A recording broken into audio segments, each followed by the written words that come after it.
So for those of you that I don't know, my name is Ari Ackerman. This is my sister, Dr. Gila Ackerman. And we are so proud to continue our annual tradition of the Dr. Mona Rickless Ackerman Lecture Series on the psychology of philanthropy in honor of our mom's remarkable and inspirational legacy. This year featuring our special guest, the former New York City mayor and founder of Bloomberg LP and Bloomberg Philanthropies, Michael Bloomberg.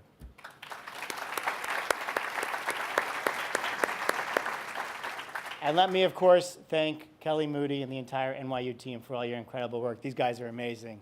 Thank you for all that you did to set this up. And also, of course, want to acknowledge all our friends and family who are here today and thank them for all their love and support, including my wife, Lauren, who's sitting right there. So Gila and I can't believe that it's been 5.5 years since the incredibly painful loss of our beloved mom. I like to say that no one lived better, loved better, or was more loved than our mom, and no one gave of themselves as graciously and generously. Our mom had this great expression that life is a series of little lives, and she lived each of her lives with substance, style, and that perfect smile.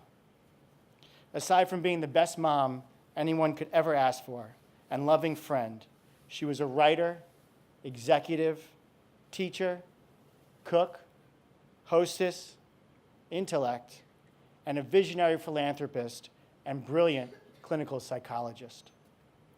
As the children of a true philanthropist, we grew up learning from the best, the definition of the Jewish tradition of tikkun olam, acts of kindness to repair the world. Our mom deeply and selflessly cared about improving the lives of others. I like to say that growing up in our house was not only fun, loving, and cozy, but also a central location for Jewish philanthropic life, as she generously welcomed countless organizations to hold their major fundraiser with her typical elegance and grace. She exemplified what philanthropy means. She not only gave of her time, contributed financially, but also gave with an unparalleled generosity of spirit, passion, and altruism.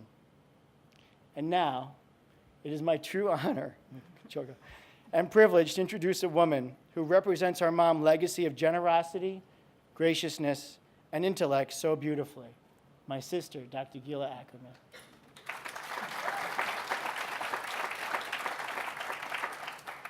Gila carries on our mom's passionate love for psychology so beautifully, and even took it a step further with adding a medical degree as a renowned psychiatrist in Boulder, Colorado. She's full, no more patients, so sorry about that. Gila also makes our mom proud every day with her tireless, dedicated, and constant love for her own beautiful children, who are simply the luckiest kids to have her as a mom, who are sitting right there, Layla and Leo. So now it's my pleasure to introduce Dr. Gila.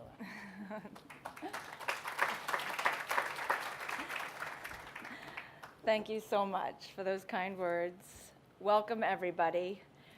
I, too, want to thank everyone here, both family, friends, NYU, and, of course, Michael Bloomberg, for being part of the 3rd annual lecture series on the psychology of philanthropy.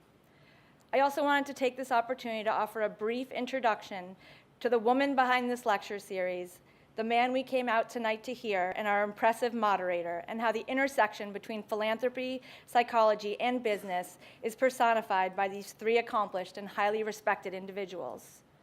Our mother's extraordinary life was filled with many diverse early careers: the book business, the movie business, the mommy business.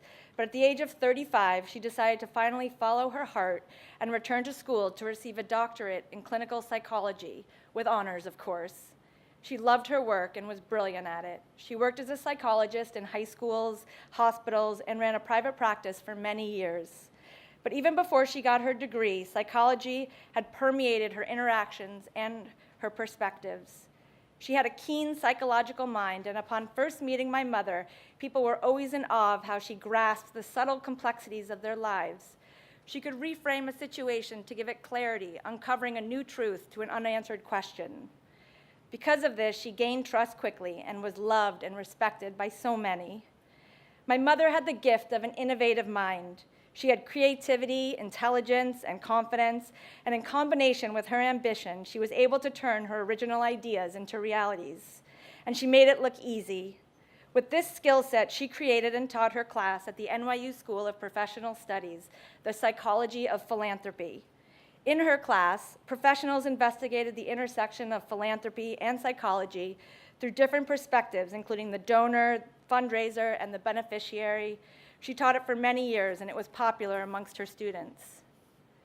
My mother spoke often to me and my brother about the obligation of helping others and being part of this world in a meaningful way. She often stated the importance of working hard and achieving success, but also of giving back. Michael Bloomberg and my mother were friends. As friends, he cared for her and respected her. His calls to her when she was sick would bring joy during a dark time. He found time for her and found time for us when she passed away, attending her funeral and Shiva. My mother and Mike shared many values. The importance of philanthropy was one. It was a legacy for their children. Both Mike and my mother found the significance and satisfaction in passing on philanthropic thinking by creating foundations for their children to oversee, and in doing so, find their own priorities and value systems. But where did these parental priorities come from? Michael Bloomberg was born to working-class, hard-working parents in Medford, Massachusetts. His parents taught him traditional American ethics of hard work, intellectual curiosity, opportunity, and helped him shape his ambition to strive relentlessly for his goals. His father worked as a bookkeeper for a local dairy 6 to 7 days per week, and his mother was a practical woman of liberal values and independent mind. When his father passed away, his mother went from homemaker to breadwinner with a no-nonsense, no-complaining attitude. His mother created a stable family environment where each family member was valued, respected, and protected. These values are paralleled in many businesses he runs today. In his blue-collar community, few went to college, and those who didn't went for vocational training. Luckily, Michael Bloomberg had teachers who opened his eyes to the world. He found excitement in history and learned from military heroes who taught about adapting and fixing mistakes. He was committed and much enjoyed his time as a Boy Scout. And as one of the youngest Eagle Scouts at the time, he learned a strong sense of community, personal accomplishment, and first exposed him to the joy of public service. Public service continued to be a priority. He believed that as a citizen to the world, he had a responsibility to improve others' lives.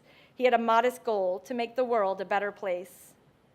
My brother's success as both an entrepreneur and a philanthropist embodies the many unique qualities that Mike Bloomberg shares with my mother. Ambitious and confident from the start, Ari grew up with strong business mentors in his family who encouraged him to think analytically and innovatively, but he was also raised by a PhD psychologist who constantly wanted to understand motivations, why, how, and would ask endlessly about the details. Ari's unique intersection of influences of both psychology, philanthropy, and business has permeated his own experiences and has given him some brilliant perspectives. And so, with that said, I cannot think of any more appropriate or fascinating conversation to be had about the psychology of philanthropy and business than one you are about to hear. So at this time, I would like to introduce Michael Bloomberg and Ari Ackerman to discuss Philanthropy for the Soul.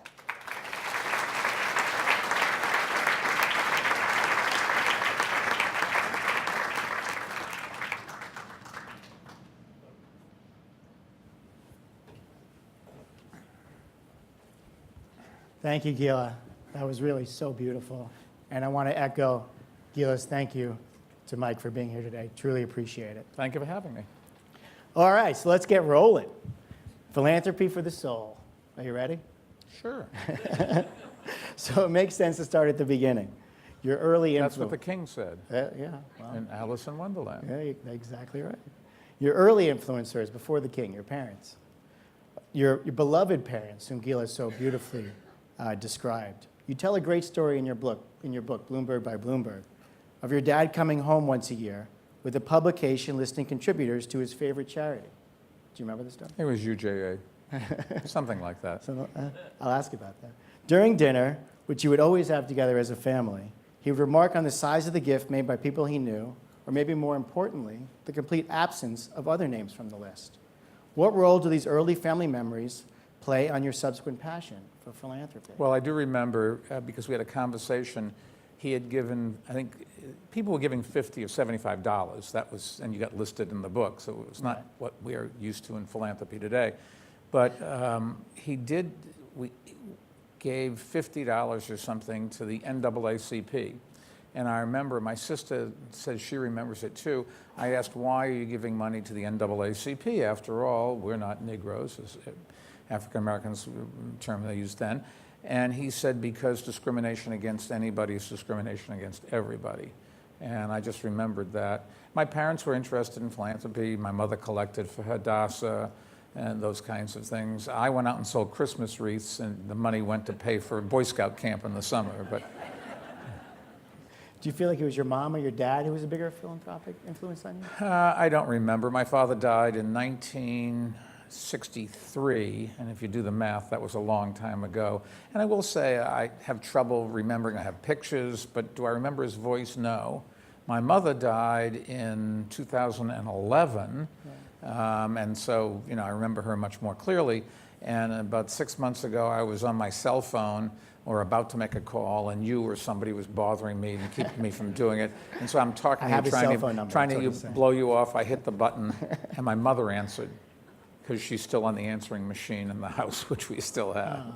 But my parents, if I screw it up, it's not my parents' fault. And I think the thing that was most impactful on my life is my sister and I set the table. We had sterling silver, 2 sets, one for Milka Fleshik, and linen tablecloth, linen napkins.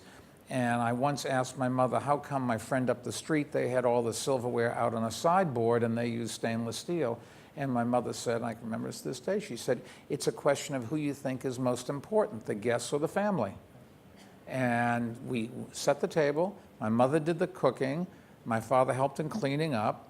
But we sat down at the table and we went around the table, and each of us, it was my sister and I, mother and father, 4 of us, and we each talked for a few minutes about what we did that day. And then the conversation had to be about that conversation. So people could quiz you, or whatever the subject was, we could all talk about it. Right. But there was 5 minutes devoted to each, then you go on to the next person. And you never knew in which order he was going to call on you, so you had to be ready. We're 2 Jewish boys who love their mom, clearly. My mother, she did not have a job when my father checked himself into the hospital to die. He had had rheumatic fever as a kid, and it damaged his heart. But while he was in the hospital for 2 weeks before he died, she went to the local library, got a book on how to drive, taught herself how to drive in the street by herself, got a friend, and went up to the next town, Malden, and took the test and passed it, because she said she was going to have to drive from then on. And she went out in that week also and got a job as an executive secretary to somebody. That's people just you can either say, "Oh, woe is me," or you can just play the hand that's just been dealt you and go on, and that's what you did. Love and respect our mom. I should add that as well.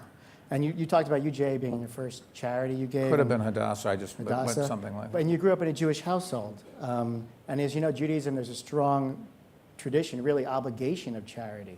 Was that tradition influential in your household, do you feel?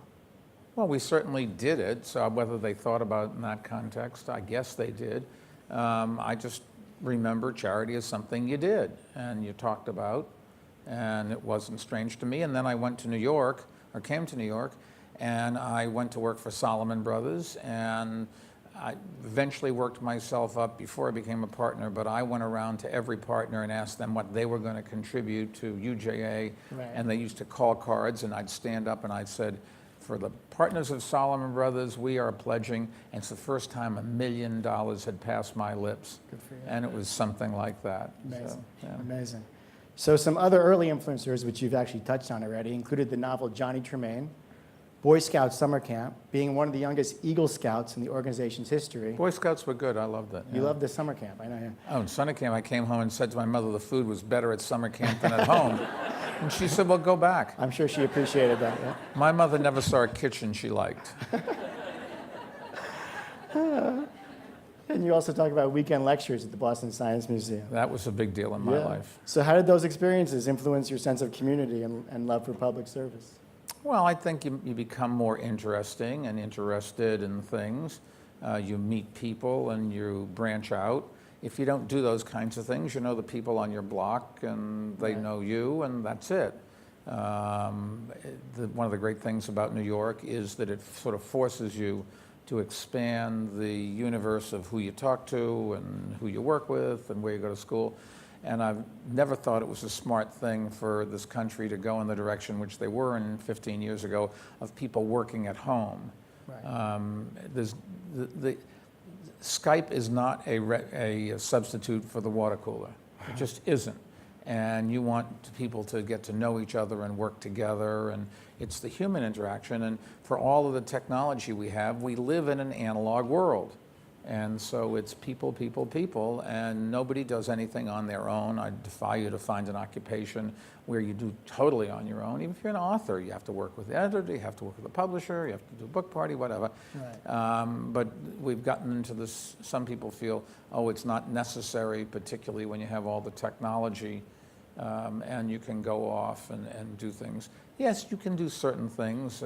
If you can work from home, if you've got a child to raise, and you can be in the shared economy and do some data collection and those kinds of things.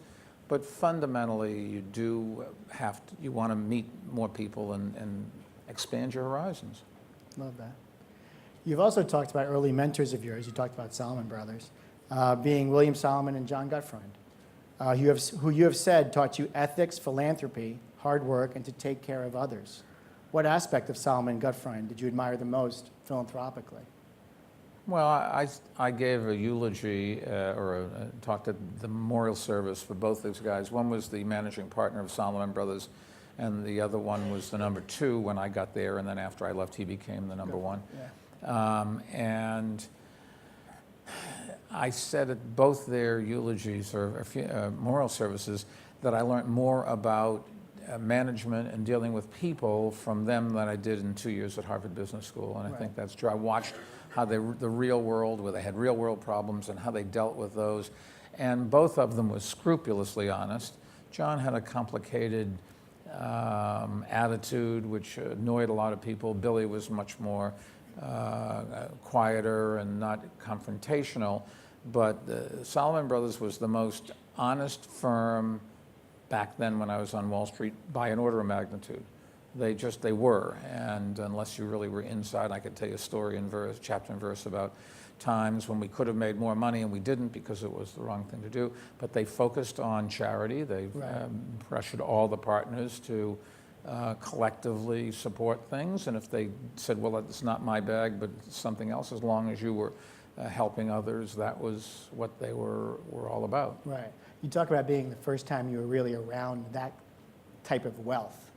I didn't know people that had money. Somebody, while I was mayor, somebody accused me of having influence, and my mother read it, and she called me up and said, you tell that reporter that the only people we ever knew whose names were in the newspaper, they were in the crime or the obit section.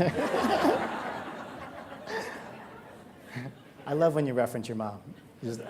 Well, because we can talk about 45 minutes about your mom if you like. If this was about your father, we would have done something. Yeah. So after you left Salomon, you moved on to start a small company, which you gave a great name to. Well, it wasn't the name at the beginning. We actually had a name. Yeah. When you start a small company, it is the hardest thing I found was to get a name, because every name's been used by somebody else, and if you want it, every state has their local laws, and to find something that 50 states haven't used and around the world. And nobody used Bloomberg yet. Well, what happened was we had a name, and then a year later somebody came up and said they'd used the name longer, and yes, they had. Right. So we had to change, and by that time everybody was calling it the Bloomberg anyways. Right. So I guess it must have been about 3 years after I started, because that was when we had the first product out there, and they were calling it the Bloomberg, and I said, let's just call it the Bloomberg. And somebody said to me, well, if you do that, you will never do business in the Middle East. We are the only ones that do business in the Middle East in my area. It's really quite unbelievable. That doesn't include Israel. You would have done business in Israel. Yeah, we would have done business in Israel. So in describing what you feel is the most important part of Bloomberg LP, you without hesitation cite the people. As you have said, our company is family. We must take care of one another. Anyone that goes through life successfully receives the help of others. And no organization succeeds without most of its members contributing. Did I say that? You did. Bloomberg by Bloomberg. I read everything, believe me. Do you feel this sense of interconnectivity has contributed to how you see your role as a philanthropist? Yeah, I mean, look, I give all of my shares, like 86% of the company's profits, to my foundation. I've got some money. I've set up trust funds for the kids. I've got a trust fund so if I die, my girlfriend will still have shoes, and and so it all goes to the philanthropy, and that's why I spend more time actually at the company than I do at the foundation, but a lot of time at the foundation, and I'm very proud of what we do. And one of the things that's interesting is when we recruit, we'll say, Lauren, you go to work for his company, you're going to make just a bunch of guys wealthier. Go to work for Bloomberg, and you're going to cure cancer and do all of this other stuff that the foundation works on. And it's a very effective recruiting tool. It really is. It's almost the business of the psychology of philanthropy, I can say. Yeah, or you could say just being cynical, but it'd be very expensive ways to be cynical. You'd probably have to really believe. Yeah. So now, of course, there's, as you talked about, there's Bloomberg Philanthropies, in which I hope you don't mind me saying for you. You have to date donated over $6 billion. Let me repeat that, $6 billion to a wide variety of causes. Well, you can't take it with you, but I have a cartoon at home of this old codger in his hospital bed with the railings on the side and the families around looking down like vultures, and he looks up and he says, I know I can't take it with me, but I can take the access code. I don't think your kids are here tonight, so that's good. In 2017 alone, Bloomberg Philanthropies distributed $702 million. For those of you that aren't aware, and if I can say this for you, Bloomberg Philanthropies focuses on 5 key areas for creating lasting change: public health, environment, education, government innovation, and arts and culture, as I'm sure you're aware of. One way in which both your business and philanthropic career parallel, I believe, is in your very practical approach. You have said, if you can't measure it, you can't manage it. And another one of my favorites, in God we trust, everyone else bring data. So how have you brought your data-driven results you learned in the business world into your role as Bloomberg? Let me look at the other side of that. Yes. I think you can get too carried away with numbers. You want to know the money's being spent well. You want to look at how it's allocated and how people are getting paid and whether they're delivering what they promised to deliver. But philanthropy is a lot about innovation, about doing new things. I mean, if you just want to give your money to establish things, that's fine, but we try to do new things. And innovation has the characteristics that you don't know what it's going to be, who's going to use it, what it's going to be called, how you're going to build it, who's going to pay for it.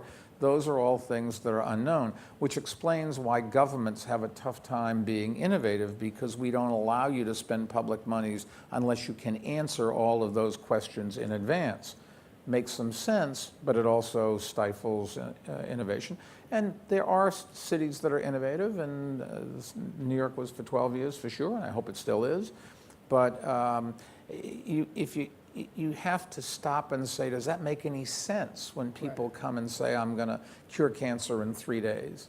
And what I try to do if I really have something I'm not sure about is I try to at least mentally, and sometimes on paper, draw a line down the middle of the page, put the pros and the cons down, as though you, and imagine that you're going to have to talk to your friends and read this, or they're going to read it.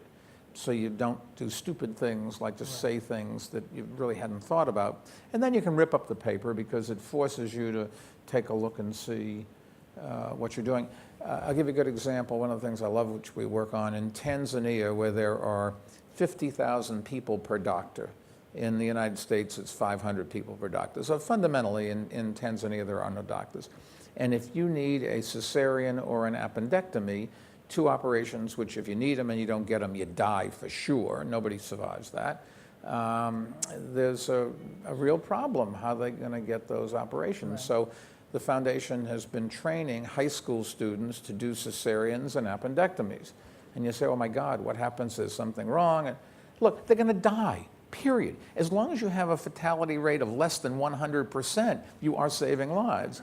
And the truth of the matter is they are very simple operations. Every once in a while there's a problem, and you can't do anything about it. Right. But we've delivered hundreds of thousands of babies, 5,000 or 6,000 by cesarean, so we're doing regular birth as well, and a whole bunch of appendectomies, and we've had almost no fatalities. Is there an area you feel you get your best return on your investment? Just Well, following up you know, on the I don't data know. question a little bit? We do a lot of different things, and what we try to do is look at things that you really can make a difference. You can save lives or improve the quality of life, and that other people aren't rushing in to do. If all it is money, well, we do some of that as well, particularly if friends of mine who I ask for money call me and ask me to give money. Right. But what the foundation specializes in basically is things that are innovative, that nobody else is interested in or thought about or willing to do, and then slowly build a cadre of other supporters so that we don't be the only one or don't have to do it forever and can go on to other things. Right. It sounds like a real practical philanthropy, pragmatic philanthropy. Well, I'm pragmatic 76 years old. Say. That's a little bit too old to fake it, you know. I'm not going to be around that long, so. May be around a long time. In your recently released annual letter on philanthropy, as part of the Bloomberg Philanthropy's annual report that was recently released, you pledge an additional $42 million to your What Works Cities program. Yeah. And in your latest book, Climate of Hope, you say that cities are the key to saving the planet. Whether it's climate change, public hope, not public health. Well, cities are where the people are, so Right. cities are where the my problems question. are. Right. I mean, 50% of the world lives in cities. It's growing towards 70% in another decade or two. It's where the intellectual capital is. It's where the money is. It's where you use energy that the generation of which causes a lot of pollution. So if you could just cut down the energy usage, you would reduce pollution. That's the connection. It isn't quite so obvious, but that would really be the case. And cities are the ones that are really making the difference. If you take a look, federal governments generally don't have a lot to do with this. The Chinese government does, and China's become very environmentally friendly because they're petrified that the people are going to rise up and revolt when you can't see across the street in the big cities. So whether it's for altruistic reasons or just survival reasons, in China they really are working on some of the environmental stuff. But fundamentally in a country like America, the federal government has nothing to do with climate change and our response to it. Obama did pass one bill which Trump says that he stopped. The truth of the matter is it's been tied up in court, never implemented, so there's no way to stop it. It didn't really make any difference. State governments, tiny bit better. Jerry Brown, in all fairness, in California has really tried. But it's generally the local governments, because the local governments can put things into place, forcing you to drive more environmentally friendly cars or use solar panels to generate your electricity, or those kinds of things that are done at the city level. And the other place that is done is the private level, whether it's corporations or individuals. If you think about it, individuals, you drive more fuel-efficient cars, turn off your air conditioning before you go away for the day, put some solar panels on your roof maybe, switch to incandescent light bulbs, those kinds of things that individuals can do. And corporations in America are really environmentally friendly. Why? Because they get a lot of pressure from their employees, their customers, and their investors. Right. And so you have companies like Exxon running big ads urging Trump not to drop out of the Paris Accords on climate change, COP21. And you say, well, why would an energy company do that? Because they're getting pressure as well, and they want to be on the right side of climate change. Yes, they sell oil, but they also sell gas. They also work upstream in what you do with petroleum products when it comes out of the ground. So everything they do doesn't pollute. But they're vulnerable to people saying, well, you're an energy company, you must be bad, and they want to prove that they're not. Right. So it's corporations and individuals and local governments that are really leading the charge. But as a former mayor, why specifically mayors as the catalyst for change? Because that's where the other levels of government redistribute monies, but they don't do anything. They don't implement. It's not on the ground. And you see when they try to do that, look at how well the transport system is working in New York City. Right. That's a good example. It's run by the state. People are snickering a little bit. Sorry? transit system. I think people are a little bit. Well, I take the subway here all the time going downtown and in London. And I will say London's subway is really quite amazing when you look at it. You can hear the announcements. There's never a piece of paper on the platform or in the well as the train goes by. Is it not the things same always here? work. Is it not the same here? I'm teasing. No, but they've done it. But the mayor there does not, I don't know whether he runs the transit system or not. I don't think he does, I'm not sure. The mayor here has nothing to do with the transit system. The mayors have always bitched about it, but it's the old thing of don't ask what you don't want because you might get it. I don't know what they'd do if you turned it over to the mayor. Right. Be careful what you wish for. So in Climate of Hope, and staying on that book, which you recently wrote, you describe how you systematically and successfully take on the coal industry. As both an entrepreneur and a philanthropist, why was this tough battle so important for you? Well, coal generates a big chunk of all the pollutants in the air. The estimates are that before we started working on it, there were 13,000 deaths in the United States every year from the gases, the pollutants in the atmosphere. That has been reduced now to about 7,500 from 13,000 because we've closed, I think it's 268 out of 530 coal-fired power plants, and a lot of those were the really old ones, the most polluting ones.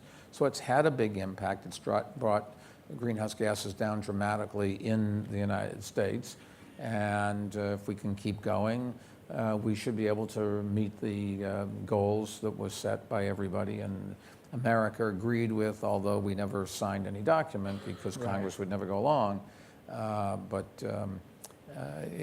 Coal jobs didn't go away, incidentally, because of the environment.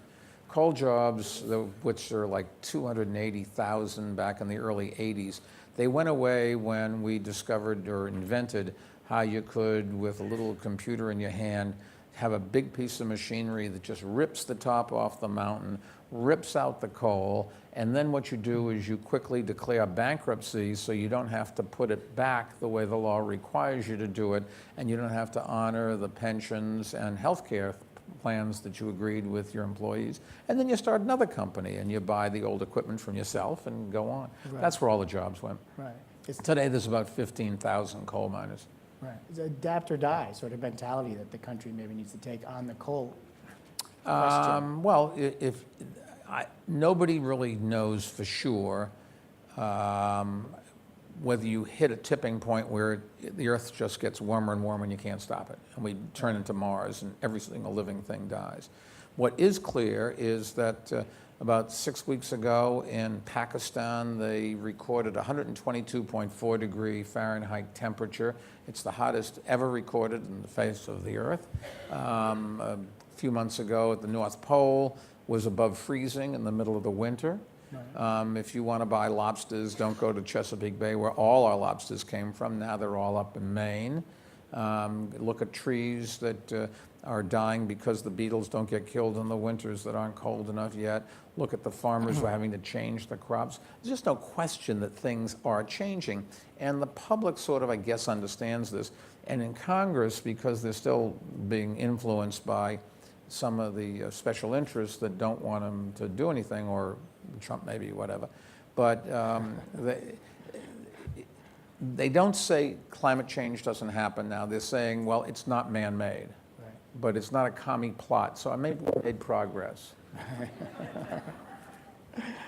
Fine. So you talked about innovation earlier. So as an entrepreneur, you showed great creativity, obviously, in introducing products that improve the lives of others, like the Bloomberg Terminal, Bloomberg Television, and on and on. How has that vision and creativity inspired your philanthropic giving? Well, I just think that you can do new things if you put your mind to it. Bill Gates, and we've given him, I think close to $200 million, but he's put a few $billion into it to eradicate polio, and nobody would have thought that that's possible. We're down now to, I don't know, last time I checked, 10 or 15 cases in 1 or 2 countries, in Pakistan and Afghanistan. Polio, the way you measure it is the polio parasite lives in sewage. And so you go to the local sewer system and you take samples and you look to see, and if you don't find the parasite, then nobody had it. in that, wherever the waste came from. And so you really can measure it in a reasonable way. And people are continuing to give vaccines out and that sort of thing. There's been about 35 workers in the business of giving out vaccines who've been murdered over the years, but it seems to be, even in some of the toughest places, there's more of an acceptance. And so you can do some things that you did not think possible. You can do it in business, and you can do it in philanthropy. Love that. So you recently gave the very well-received commencement address at Rice University, in which you said, Well, I liked it. yeah, I don't know about well-received, but it was okay. well received by me, I can tell When you I that. gave a commencement speech a couple of years ago at Michigan, I talked about safe spaces and triggers and then microaggressions, and I said, well, they're micro, remember that. And some kid stood up way on the other side of this enormous stadium that holds 110,000 people, and he screamed, F you, across the whole stadium. So he didn't like my speech that time, but it's good to get feedback. He's not in this. He was not at Rice. Right? Nobody screamed that at me at Rice. He wasn't the well-received. But you said in your speech that commitment to honesty is a patriotic responsibility. How do you feel this commitment lends itself to our responsibility as Americans in service to our country and in philanthropy? Well, society works when you can assume that most people you interface with are honest and pay their taxes and do those kinds of things. If only 5% does, it's hopeless. If 95% do, then you can go after the other 5%. Honesty, if people aren't honest, I don't know how you get the information you need to make decisions and to have a career and improve society and that sort of thing. And the alternative facts kind of concept, we've come a long ways from when people had to tell the truth. Today, you can say anything, and unfortunately, the newspapers and traditional media and social media as well exacerbate the problem because they feel they have to tell you what it is. That repeats the story, Right. and nobody sees that it's a denial. I think the New York Times was not the only one that was responsible, but was a godsend to Donald Trump, because every day on the right-hand column, front page, picture above the fold, it said Donald Trump did this, Donald Trump said that. And if you talk to Arthur Sulzberger Jr., he said, well, we had to tell everybody that it was wrong, that all the stupid things he was saying. Yeah, but you were retelling what he was saying. Right. And there's the old adage that there's no such thing as bad publicity as long as they spell your name right, T-R-U-M-P. They never made a mistake. CNN did the same thing. And so Trump never had to spend any money. Right. For all I know, he literally didn't spend any money. Certainly didn't spend much. But we need to have an understanding that we're all going to be honest and face problems and talk across the aisle. And we have gone from, and in the speech I said we've gone from George Washington, who couldn't tell a lie, to Washington, the city, where nobody tells the truth, rather than naming any one person. And I got blasted by some of the press, Fox and a few others. Oh, you didn't mention which person. It's a lot of people. Look at Congress, the House and the Senate. You can go to the executive branch of government. A lot of people, and the fourth estate, news business, they just do anything for eyeballs and clicks because they're scared to death they're going to lose their jobs and lose their businesses. And we've sort of, and I said in the speech, how the hell did we get from here to there? And unless somebody can figure out how to put that genie back in the bottle, we have debased our society, and we have lost the moral high ground around the world. We are intensely, unliked isn't quite right the word, but people really think that we have taken this country in a terrible direction. Now, a lot of people like a tax cut, and a lot of people like a deregulation. But somehow or other, I think that those things aren't all that important compared to what the damage that is really being done. And it's not just the president, although he has certainly made it possible and promotes these things, but it's the enablers that come along with him. Congress is supposed to be a check and balance on the executive branch, and it just has not been. And we should try to find some ways to do something about that, because this 3 branches of government has worked pretty well for 245 years. I think you don't want to have it go away. So as Americans who love our country, what do we do in response to what Well, you you just vote. described? I mean, in the end, it is every organization's run generally by one person, whether it's the family or your company or your school or your hospital or your city government, state government, federal government. And so you need somebody at the top that can pull people together and get them to cooperate and be civil to each other. How do you do that?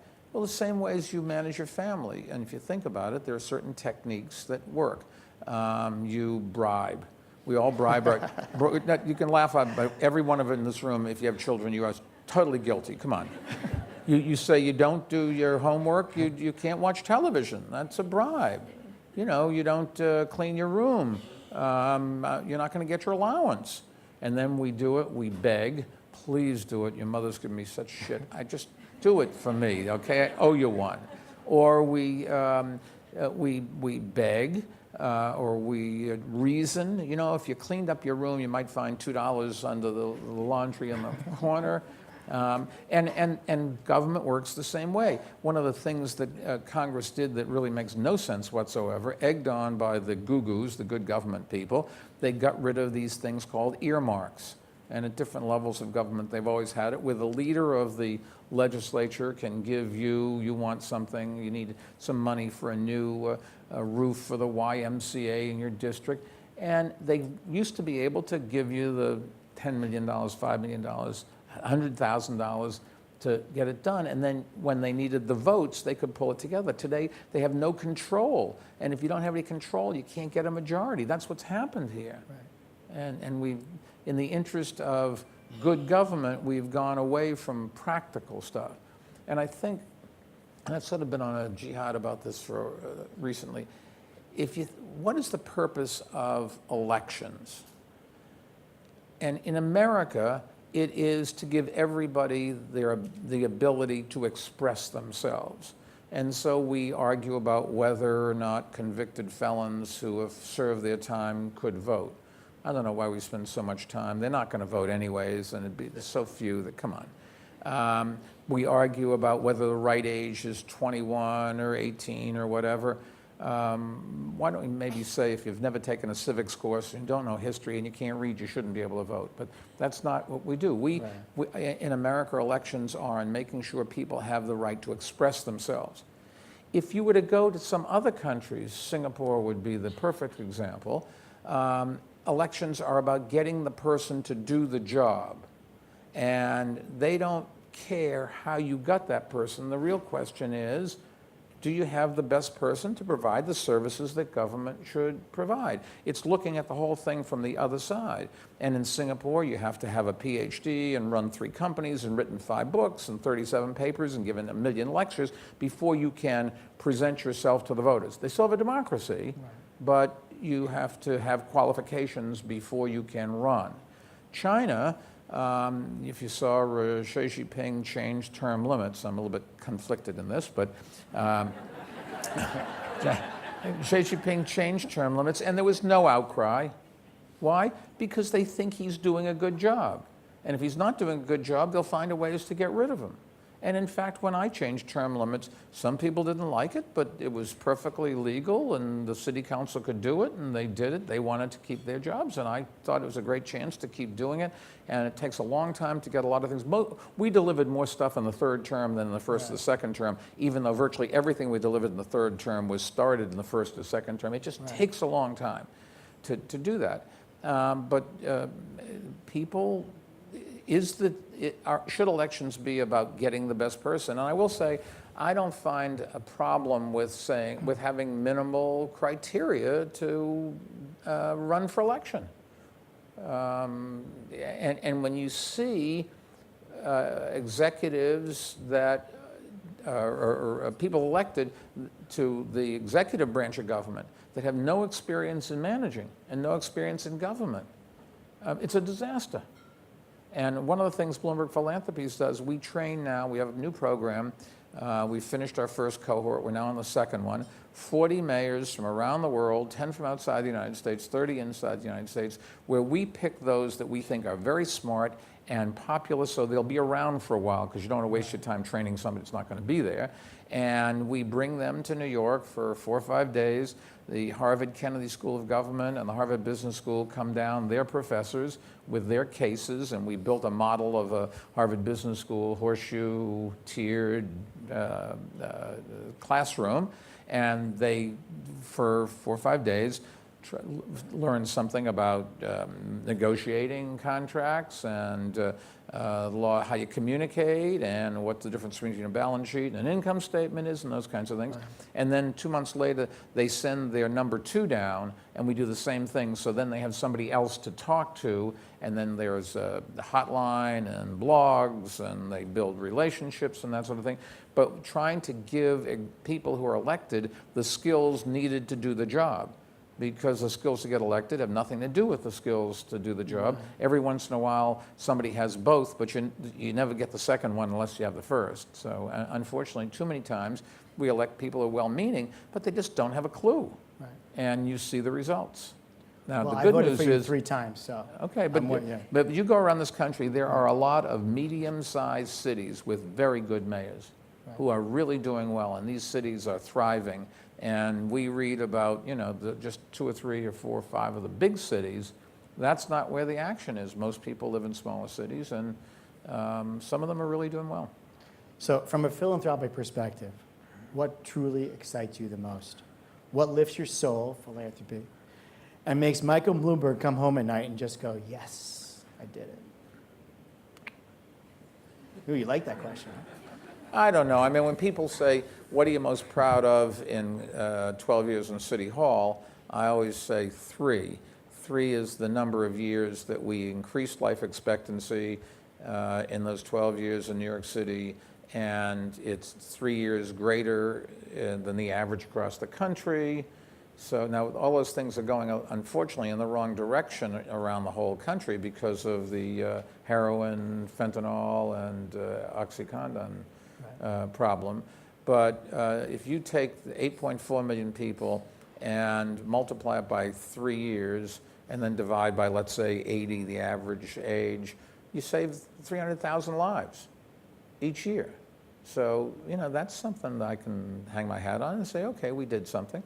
But we do a lot of the things in the foundation, and I don't sit there and think about just one.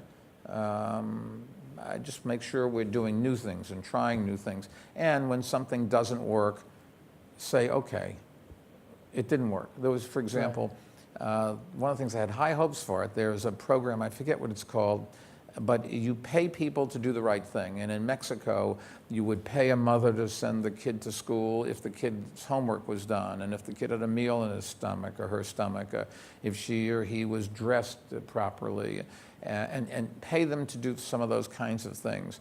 And in America, it was a total disaster. Right. Nobody paid any attention to it. There was no amount of money. And the difference is, of course, we have a lot of support programs for people who are down on their luck, food stamps and child health care, children's support. And they don't have that in Mexico. So a small amount of money made a big difference in Mexico. A small amount of money did not make any difference here, and it looked to us if you'd have to raise that to enormous amounts of money before it would. So sometimes some things don't work. Okay, so we learned our lesson, let's go on, and maybe sometime you'll come back and try it again if you have a new twist on how you, maybe we didn't do it well, who knows? Right. And Gila talked about it in her intro, but how do you instill that philanthropic passion in the next generation? For your daughters? Well, one of my daughters has her own nonprofit. She's got a dozen people working for her. She works with people around the country who want to reform education through the legislative process. So we're getting you likely donors and voters, and lawyers will work pro bono, and strategies that work, that sort of stuff. Right. My younger one, she has another career. She's a professional horseback rider. But her charities is she likes to save animals. She's flown 400 dogs so far out of Puerto Rico. She has a pet pig. You have no idea how big a pig can get. Wilbur is 400 pounds already. Pet goat and pet horses. They all live with you, I'm sure? Absolutely.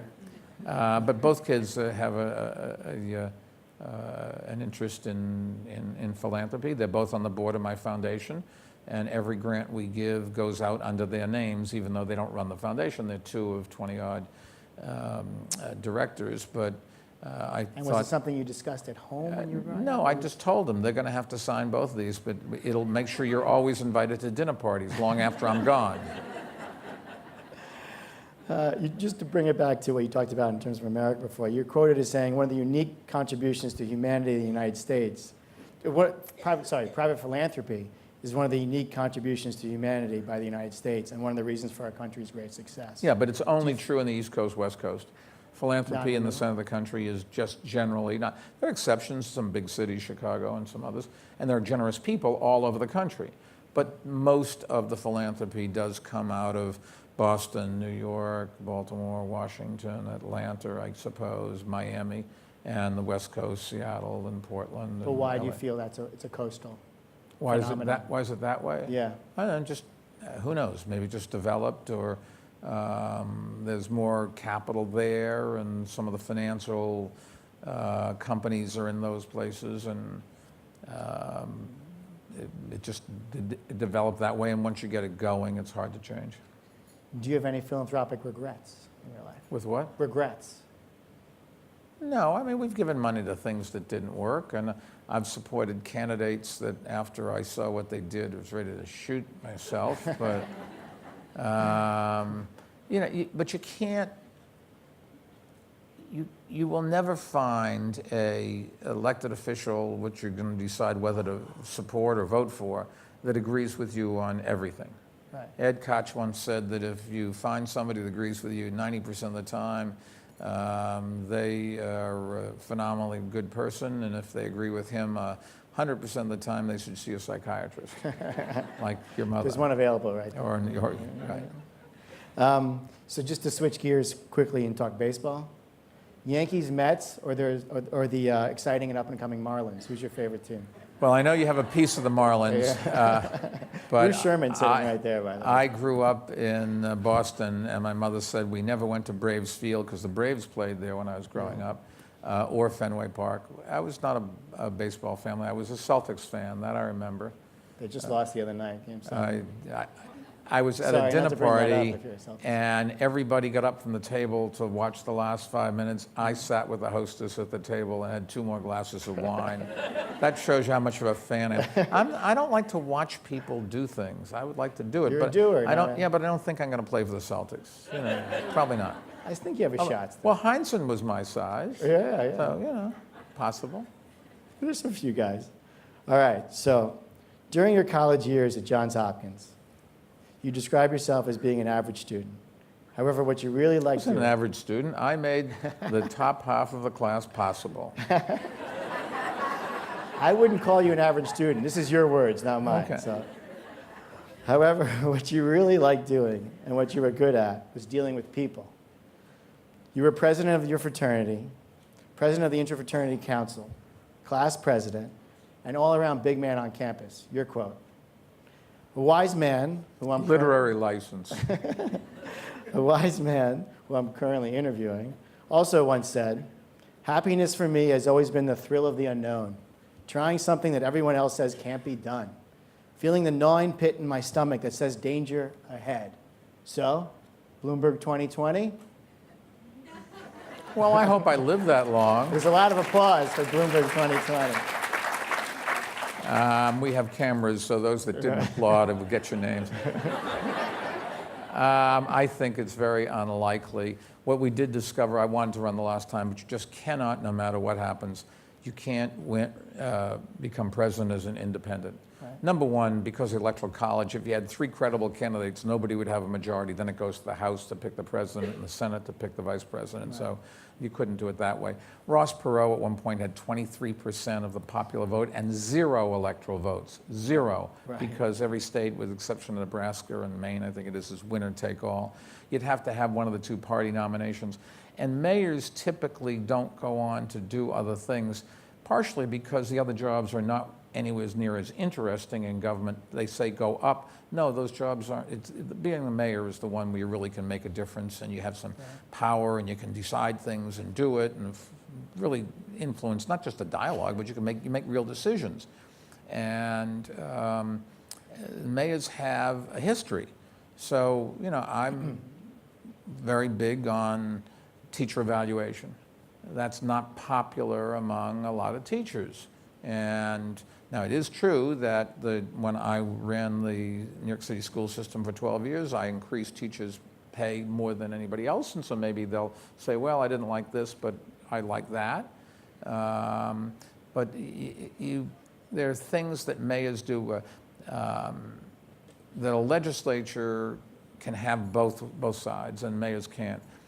John Kerry, I think it was, when he was running for president a dozen years ago, said, he was talking about the Iraq War, he said, I voted for the war, but I didn't vote to fund it.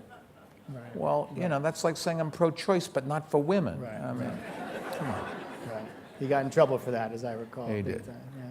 So I've been told that we're out of time here, but I'd like to just end with your own description on how you view philanthropy, which also includes the practicality that we actually discussed. This is Mike. Those who don't participate in philanthropy and watch the less fortunate suffer are short-sighted. They are depriving themselves of the greatest pleasure life offers, the chance to make a better world. Thank you for your passion. Thank you for your inspiration. And truly, thank you for being such a good friend. I loved your mother. She was great. She loved you. Goodbye. Thank you very much. Thank you, Mike. Wait, tell him. Mike. They want us to take a picture. Okay.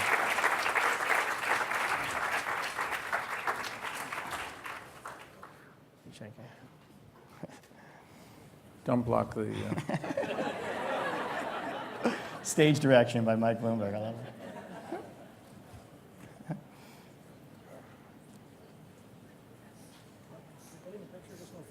Yeah. Also, as an extra surprise to you, to thank you for coming, I just want to let you guys all know that my sister and I bought books for everybody here, The Climate of Hope. Oh, good. It's a good book. As the book was written, I wrote the book with a guy named Carl Pope who ran the Sierra Club. We wrote alternate chapters because we approach climate change in slightly different ways, and it's a good book. It's worth it. It's a great book. I read it. You guys should all read it. Thank you for coming. You'll get it on your way out. Thank you guys all for being here.